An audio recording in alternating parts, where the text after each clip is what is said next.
একটা লাইভের কথা মনে আছে? এই যে হলুদ গেঞ্জি, এই রুম, তোরে না চুদলে মামলা তুলবি না তুই। মামুন নামের এই যে জানোয়ার, হ্যাঁ, অপরাধী এই যে এই লোকটা, তার বাসায় কেন টিভি চ্যানেল এবং সাংবাদিকরা চলে যান?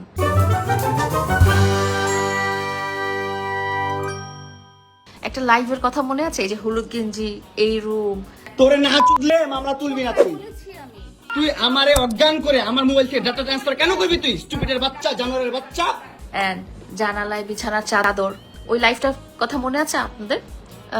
একটা বছর হয় নাই, না না 1 বছর হয়েছে, মাত্র 1 বছর আগের ঘটনা, মাত্র 1 বছর আগের ঘটনা।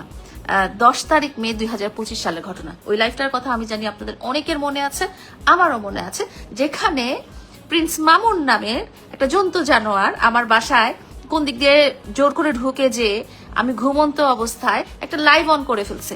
মিলিয়ন মিলিয়ন মানুষ দেখতেছে তার পেজে, হ্যাঁ, লাইভ দেখতেছে। এতজন মানুষ, মিলিয়ন মানুষকে সে লাইভ দেখাচ্ছে আমি যখন ঘুমায় আছি। হ্যাঁ, আমার বাসায় সে, যেহেতু আমার বাসা খোলামেলা, আপনারা জানেন আমার বাসায় ঢোকাটা খুবই ইজি। এছাড়া প্রিভিয়াসলি 4 বছর আমার বাসায় উনি ছিলেন, তো আমার বাসায় যে কোনো ভাবে ঢুকে যেতে পারেন।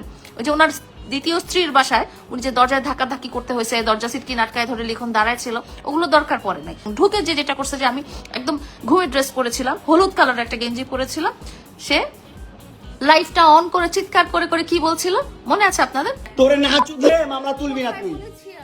তুই আমারে অজ্ঞান করে আমার মোবাইল থেকে ডাটা ট্রান্সফার কেন করবি তুই? স্টুপিডের বাচ্চা, জানোয়ারের বাচ্চা।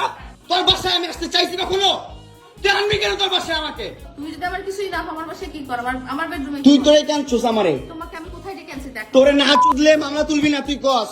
তোর মাও তো আমারে পোলা প্রস্টিটিউট কয়। সারা জীবন থাকে ল্যাংটা, দুধ বের করে রাস্তা রাস্তায় ঘুরে, কোর্টে যায় ইয়া পরে, আপনার বোরকা পরে যে ও মা গো, সেখানে আবার বলে সে আমাকে মারছে, সে দর্শন করছে। সে চিৎকার করে করে বলছে যে আজকে যদি সে সুইসাইড করে, আজকে যদি সে মারা যায়, তাহলে সেটার জন্য দায়ী হব আমি, দেশের আইন ব্যবস্থা এবং দেশের সমাজ ব্যবস্থা। তা আমার কথা হলো, এই যে এই ছাপড়ি, টোকাই, বস্তি মামুন নামের এই যে জানোয়ার, হ্যাঁ, অপরাধী এই যে এই লোকটা, হ্যাঁ, এই এক একটা কাহিনী এক একটা নারীকে নিয়ে করে বেড়ায়, এবং সেই নারী যখন ভয়েস রেজ করে তখন সাথে সাথে তার বাসায় কেন টিভি চ্যানেল এবং সাংবাদিকরা চলে যান? কেন আপনারা তাকে প্রমোট করেন? কেন তার যদি কোনো সেলফ ডিফেন্স করতেই হয় সেটা সে কোর্টে যে করবে, আপনারা কেন তাকে সাপোর্ট করেন? কেন তাকে কথা বলার সুযোগ দেন? একটা চিহ্নিত অপরাধীকে কেন আপনারা কথা, একটা অপরাধীর যদি কিছু বলা থাকতে হয় তাহলে সে কোর্টে যে বলবে, সে কেন তাকে, কেন সংবাদ চ্যানেলগুলো, কেন ইউটিউব চ্যানেলগুলো, কেন ডিজিটাল প্ল্যাটফর্মের লোকজন তাকে প্রমোট করেন? হ্যাঁ, তার কেন?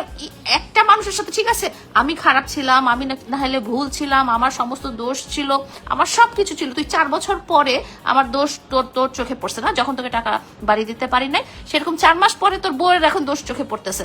এখনো অত কিছু বলতেছিস না, কারণ বউ তো এখনো মামলা করে নাই। বউ মামলা করলে তখন আরো অনেক কিছু দেখতে পারবেন।